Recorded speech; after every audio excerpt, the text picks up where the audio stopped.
I do believe that this was either the first or second thing I ever learned how to cook, and one of two things that my mom taught me how to cook. And until I tried to figure out how to make this recipe my own, I don't think I ever bothered writing it down. I had only ever cooked it from memory. Which means that until I finally wrote the thing down, I probably have cooked this dish hundreds of times in hundreds of different ways.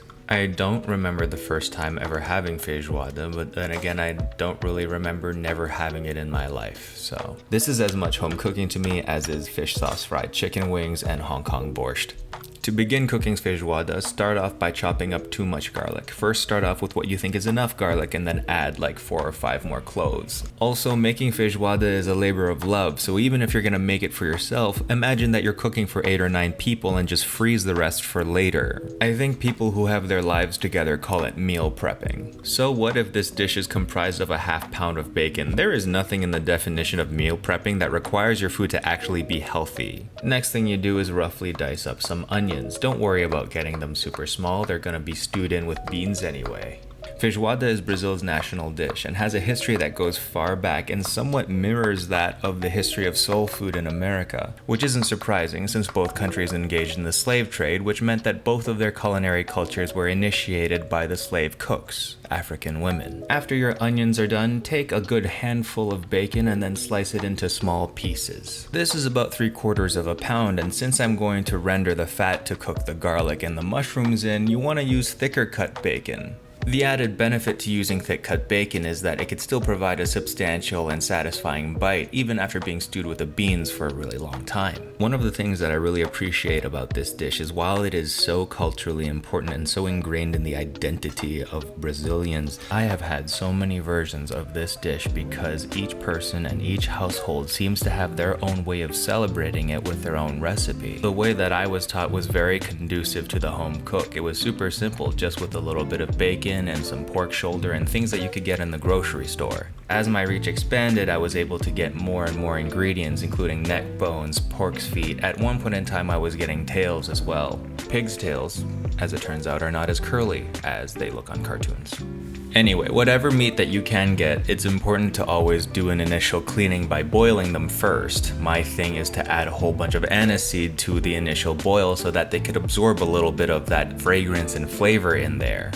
Boil everything for about 5 minutes and then discard the water, rinsing off the aniseed and bringing back the clean cooked meat. Now, because I'm in the United States, I am unable to find calabresa sausage. Mexican chorizo is the most common substitute, but I decided to just own my differences and use lapchung or Chinese sausage in my feijoada. It doesn't taste anything like the original, but at the same time it is both sweet and savory, things that Brazilians tend to really like. So when I served this weird feijoada, this feijoada chinesa, at one of my first pop-ups, the local Detroiters liked it and said it was interesting, but then the Brazilians that came to have this food absolutely loved it. Once enough fat has rendered off of your bacon, you're going to stir in some garlic, keeping things moving so that the garlic doesn't burn. After your garlic has just started to brown a little bit, add in your onions, continuing to stir until everything is nice and mixed in together. Allow the onions to sweat out and then continue to cook in the bacon fat with the garlic. At this point in time, I also might throw in a couple of different spices. I kept it simple this time, just only using black and white pepper, but you're also free to use other spices. Cumin, coriander, allspice would all work quite well in this.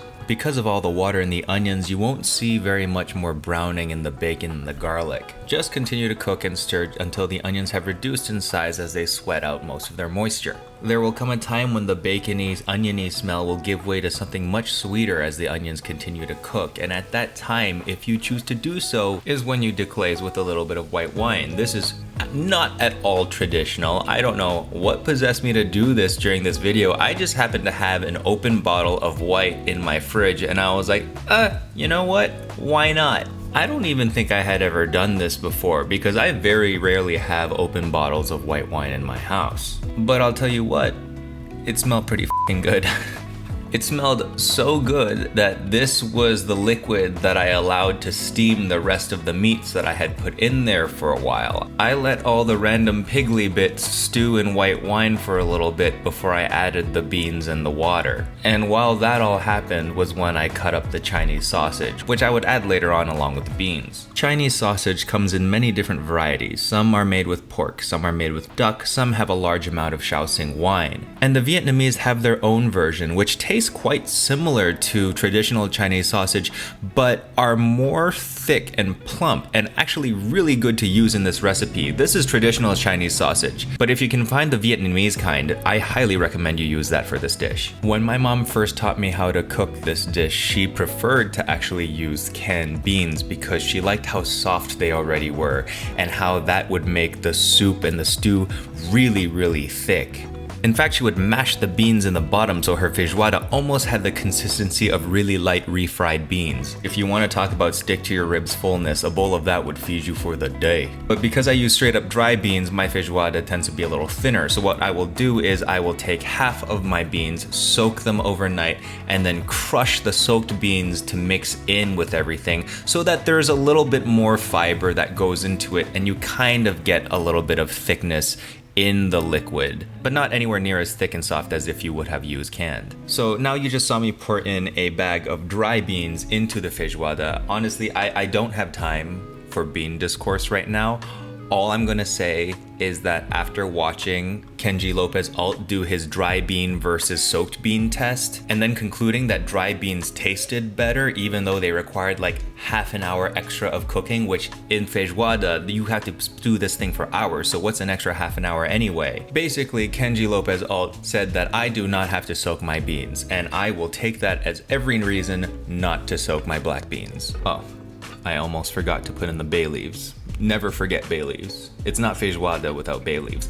And I'm gonna admit to this, I have never done this with my feijoada either. I've served my feijoada with sliced orange, but I've never actually put orange in the feijoada itself. And I figure because I haven't made feijoada in a long time and I probably won't make feijoada again for a long time, I might as well do a little bit of experimenting this time around. Some of my friends say that they like to use an entire orange. I only used half because taking into account that I poured in like half a bottle of white wine in there. Having tasted it now, can I say that the orange and the white wine made that much of a difference? I think a little bit. Remember, I'm used to putting Chinese sausage, which is much sweeter than Brazilian sausage, into this stew, so having the wine and the orange sweeten it up even more and adding a little bit of acidity did a really good job in counterbalancing all the fat from the bacon and the garlic and the pig's feet. This isn't to say that this dish was any kind of sweet. I just kept talking about all these sweet things that are in there. I didn't want you to believe that this was a sweet bean dish. It's very much a salty and savory dish with a lot of sweet elements in there to provide a little bit of balance in the way that made my Cantonese taste buds very happy. I should have mentioned before that after you had cooked the ham hocks and the pork ribs, if you wanted to, you could have taken all of the meat from the bone and then added just the meat into the pot without like the pig's feet bones and stuff that's in there. It makes the dish overall much more easy to eat and more accessible to people who might be weirded out by seeing pork's feet in like their beans. I, on the other hand, do not give a shit, therefore nobody who lives with me is allowed to give one either. Cooking it with all the bones in there makes for a tastier dish, is what I believe.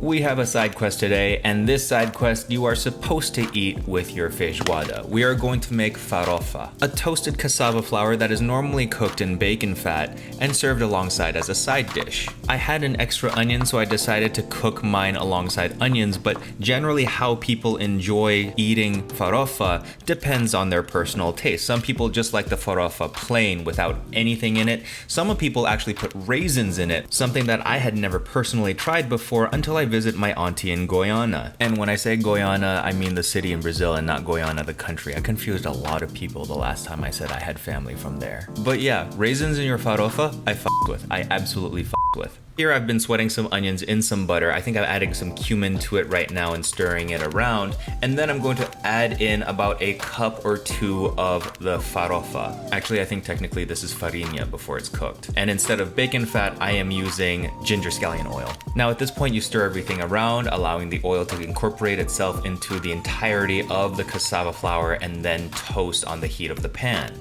And not only does it impart a great deal of flavor as a topping to the dish, but it also adds some textural variety to everything that you eat. Some people will eat this with meat, some people will top this with feijoada, and if you've never felt this texture before, it might be a little off-putting or strange to you, but there's no other way that I could describe this, but it's kind of like eating sand if eating sand was like the best thing ever. I absolutely love this stuff, and if I could put it on everything and get away with it, I would.